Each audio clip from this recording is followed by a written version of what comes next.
Hello.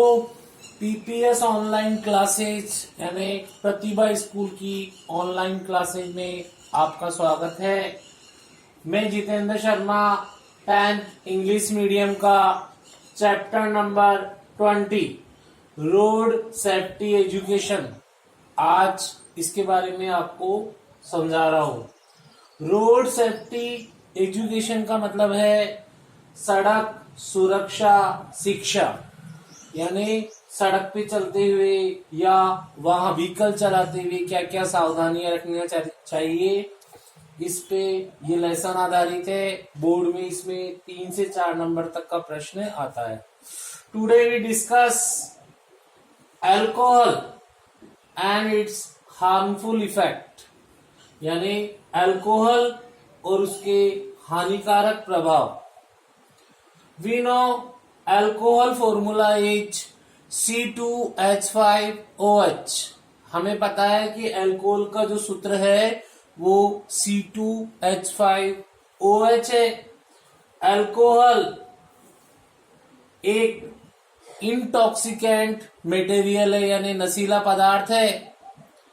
इसके harmful effect के बारे में हम देखते हैं। First harmful effect of alcohol is alcohol is sedative medicine which slow down mind process।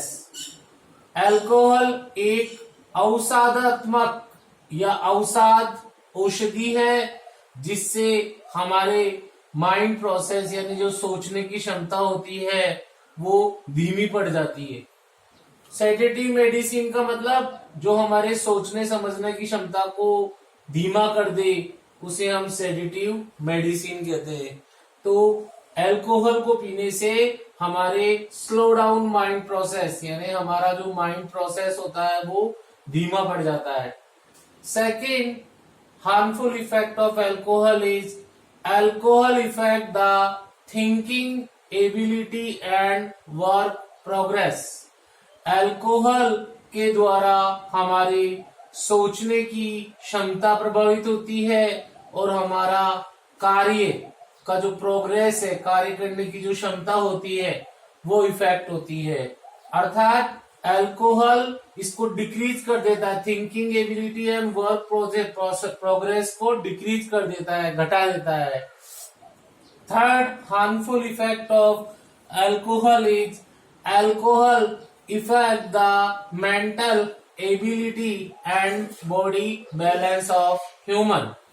Alcohol है वो हमारे मानसिक जो क्षमता होती है और शारीरिक संतुलन है उसको प्रभावित करता है, अर्थात उसको स्लो डाउन कर देता है, डिक्रीज कर देता है। If we use alcohol then our mental ability and body balance is decrease. अगर हम अल्कोहल का सेवन करेंगे तो हमारे मेंटल एबिलिटी और शारीरिक जो संतुलन है वो घट जाएगा, जिससे बॉडी बैलेंस बिगड़ने से हम चलते हुए लड़खड़ा के गिर सकते हैं। Fourth harmful effect of alcohol is it weakens the decision power related to speed and distance. इसके द्वारा हम वाहन चलाते हुए डिसीजन नहीं ले पाते हैं कि क्या गति रखनी चाहिए वाहन की और कितनी दूरी रखनी चाहिए दूसरे वाहन से, यानी ये हमारे डिसीजन लेने की क्षमता, वाहन चलाते हुए डिसीजन लेने की क्षमता कि व्हीकल की स्पीड कितनी रखनी चाहिए और दूसरे व्हीकल से कितना डिस्टेंस रखना चाहिए, इसको इफेक्ट करता है। And by interruption of vision the possibilities of accident increases। और डिस्टेंस और स्पीड के बारे में डिसीजन नहीं लेने का कारण, उसमें रुकावट आने के कारण और देखने की क्षमता में अवरोध आने के कारण, विजन में इंटरफेक्शन होने के कारण हमारी एक्सीडेंट की जो संभावना है, वाहन दुर्घटना की संभावना है वो इंक्रीज हो जाती है, मतलब बढ़ जाती है। Then fifth is it also weakens the balance and coordination of body। ये हमारे शरीर के बैलेंस को कम कर देता है, कमजोर कर देता है और शरीर के समन्वय को प्रभावित करता है यानी कमजोर कर देता है। यानी it also weakens the balance, ये हमारे बैलेंस या संतुलन को कम कर देता है, कमजोर कर देता है।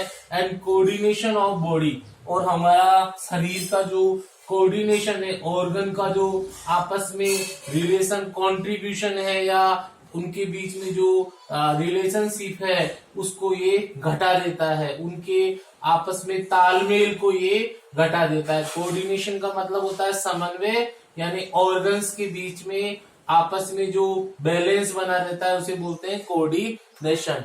Then we again study that harmful effect of alcohol is first is it is a sedative medicine which slow down mind process, यानी ये अवसादात्मक औषधि है जो मानसिक जो प्रोग्रेस होती है उसको घटा देती है। Second, it effects the thinking ability and work progress, ये सोचने की जो क्षमता है और कार्य करने का जो प्रोग्रेस है उसे घटा देता है। Third, it effect the mental ability and body balance, ये मानसिक क्षमता और शरीर के बैलेंस को प्रभावित करता है, स्लो डाउन कर देता है। Fourth, it weakens the decision power related to speed and distance and by interruption of vision and possibility of accident increases, ये वाहन चलाते हुए हमारी क्या गति रखनी है वाहन की ओर, डिस्टेंस दूसरे व्हीकल से कितना रखना है, इस डिसीजन पावर को प्रभावित करता है और देखने की क्षमता प्रभावित करता है जिससे एक्सीडेंट की संभावना बढ़ती है। And fifth is it also weaken the balance and coordination of body, ये हमारे शरीर के संतुलन को कमजोर करता है और बॉडी के समन्वय को कमजोर करता है, प्रभावित करता है। सो हमें we can not use alcohol during driving, इस कारण हमें ड्राइविंग के समय अल्कोहल का यूज नहीं करना चाहिए। If we use alcohol during driving that accident cases of accident increases, अगर हम ड्राइविंग के समय अल्कोहल का उपयोग करेंगे तो एक्सीडेंट के जो केस हैं वो बढ़ जाएंगे। Then next topic is BAC, it is very important for exam reason, exam की दृष्टि से बहुत इंपॉर्टेंट है। What is BAC? The full form of BAC is B means blood, A means alcohol और C means concentration. Blood, alcohol, concentration, यानी रक्त में alcohol की सांद्रता या मात्रा जो रक्त में पाई जाती है उसको बोलते हैं BAC। It's mean according to law के अनुसार 30 mg alcohol is acceptable limit in 100 ml blood, की नियम के अनुसार 100 ml जो ब्लड होता है उसमें 30 मिलीग्राम अल्कोहल ही एक्सेप्टेबल होता है। अगर इससे ज्यादा मात्रा बढ़ गई, 30 mg अल्कोहल से ज्यादा मात्रा मिलती है तो इससे जुर्माना लगता है और सजा तक हो सकती है। इसलिए 100 ml ब्लड में एक्सेप्टेबल मात्रा अल्कोहल की होती है 30 mg अल्कोहल। ये बोर्ड में 3-4 बार पूछ लिया गया है कि 100 ml ब्लड में BAC अल्कोहल की BAC कितनी होनी चाहिए, तो 30 mg alcohol. BAC is determined by breath analyser, जो ब्लड अल्कोहल कंसंट्रेशन है इसको मापने वाला जो उपकरण होता है उसको ब्रेथ एनालाइजर यानी श्वसन विश्लेषक कहते हैं। If more alcohol is found then it is punishable offence, अगर ब्रेथ एनालाइजर से मापने पर 100 ml ब्लड में 30 mg से ज्यादा मात्रा मिलती है तो उसके द्वारा आपको सजा मिल सकती है या जुर्माना लग सकता है, क्योंकि कानून की दृष्टि से 100 ml ब्लड में ओनली 30 mg अल्कोहल ही एक्सेप्टेबल है, उससे ज्यादा होने पर जुर्माना होता है या सजा होती है।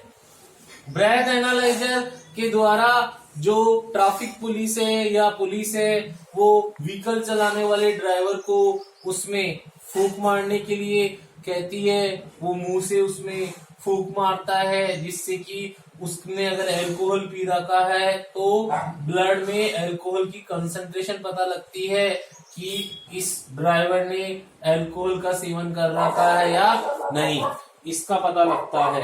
सो few medicine also affect the concentration of driver। कई प्रकार की दवाई लेने से भी ड्राइवर का जो कंसंट्रेशन होता है वो बिगड़ता है। And concentration of alcohol in blood is sensitive.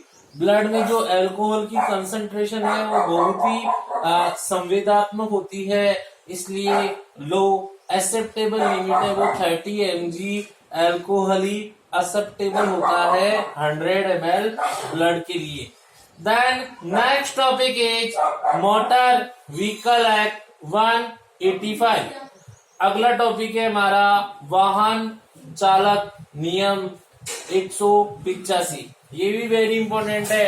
What is motor vehicle act 185? कि मोटर व्हीकल एक्ट 185 क्या है?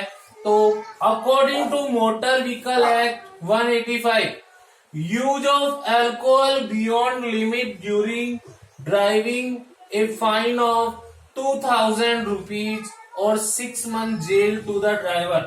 अगर वाहन चलाते हुए अल्कोहल की मात्रा जितनी लिमिट है यानी 30 mg से अगर mg से ज्यादा मिलती है तो वाहन चालक को 2000 रुपए का जुर्माना होता है या 6 महीने की सजा होती है। May be imposed by the provision of act. इस एक्ट के तहत अगर अल्कोहल की मात्रा 30 mg से ज्यादा मिलती है ड्राइवर में तो उसपे 2000 रुपए का जुर्माना और 6 महीने की जेल हो सकती है। If this crime is repeated with in a period of 3 years, then fine may be increased up to 3000 and jail period can be extended up to 2 years। अगर वापस यही जुर्म करते हुए दोबारा से ड्राइवर मिलता है 3 साल के भीतर तो उसको अब जुर्माने के रूप में 3000 रुपए देने पड़ेंगे और उसकी जो जेल है वो 2 साल, उसको 2 साल की सजा होगी।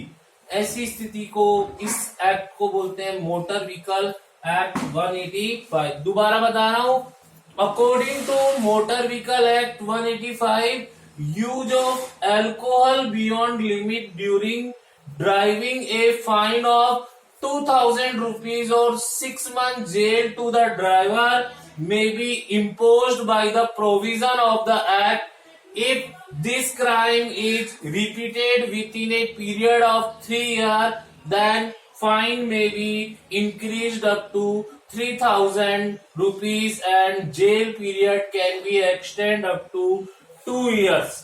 यानी इस नियम के अनुसार यदि वाहन चलाते हुए ड्राइवर में अल्कोहल की कंसंट्रेशन 30 mg से ज्यादा मिलती है यानी ज्यादा मिलती है तो उसको 2000 रुपए का जुर्माना और 6 महीने की जेल हो सकती है।